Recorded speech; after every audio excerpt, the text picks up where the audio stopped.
Josafá ele toma uma postura em abolir a idolatria e convocar Jerusalém para adorar tão somente ao Deus vivo, ao Deus verdadeiro. Então Josafá, irmãos, ele teve a atitude nobre, reconhecer a quem deveria ser adorado. Enquanto Acazia, ele dá continuidade à adoração aos deuses que os seus pais o adoravam, que era o Deus chamado Baal. Meus irmãos, a Bíblia diz que um certo dia Acazia, ele cai de uma janela. Não sabemos o que ele fazia na janela, não sabemos o que ele estava fazendo naquela janela, mas a Bíblia diz que era uma janela alta, e a Bíblia diz que ele cai pelas grades daquela janela, e a Bíblia diz que quando ele cai, a Bíblia diz que ele adoece. Nos dá a entender que muitas das vezes alguém cai, pode até cair, pode até dar uma topada e não adoecer. Já vi pessoas dar topada e arrancaram a ponta do dedo, arrancar unha, e já vi pessoas dar topada e não acontecer nada, não é verdade? Então a Bíblia diz que Acazia caiu e o texto diz que ele adoeceu. O texto diz que ele adoeceu ao ponto de se preocupar, ao ponto da sua doença se agravar, e ele se preocupar ao ponto de querer saber se ele iria ser curado. A Bíblia diz que ele chama alguns dos mensageiros e diz: olha, vai consultar ao Deus Baal-Zebub, que é o Deus de Ecrom. Ecrom era uma cidade habitada por filisteus. Baal-Zebub era tido como Deus da mosca, aonde os moradores daquela cidade veneravam aquele ídolo chamado Baal-Zebub.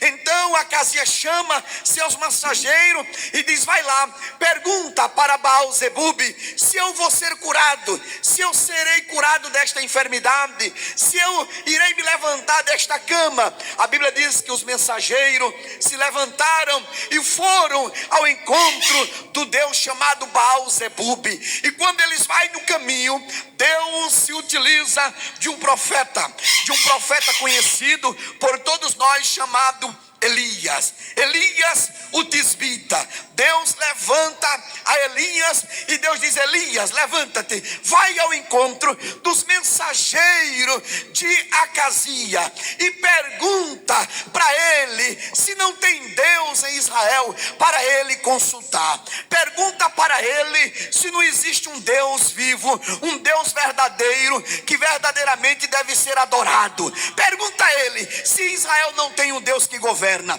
Pergunta a ele se Israel não tem um Deus que cura. Pergunta a ele se Israel não tem um Deus que sara. Pergunta a ele se Israel não tem um Deus todo-poderoso. Vá lá e pergunte a ele se não tem Deus em Israel para eles adorar. Escute, você não precisa procurar Deus em algumas portinhas por aí, não. Deus está aqui, a porta está aberta, a fonte está aqui, ela está jorrando, e Deus está aqui para falar, para abençoar, para operar, para restaurar, para curar, para te dar vitória, para te dar resposta. O Deus de Israel está aqui, aleluia. Pergunta a ele se não tem Deus em Israel, e diga a ele: da cama que ele subiu, ele não vai descer.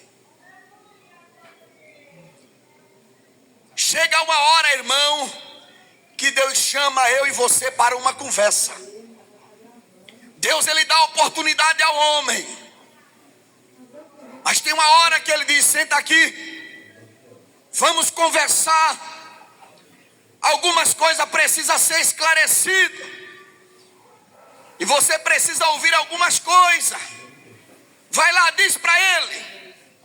Aí a Bíblia diz que Elias sobe e se encontra com os mensageiros de Acazia e diz a ele: olha, pergunta a Acazia se não tem Deus em Israel para Acazia adorar, para consultar. ele, se não tem um Deus que pode resolver o problema dele, ao ponto dele mandar consultar Baal-zebub, o Deus de Ecrom? Volta lá, diz para ele: da cama que subiu, ele não se levantará, ele morrerá.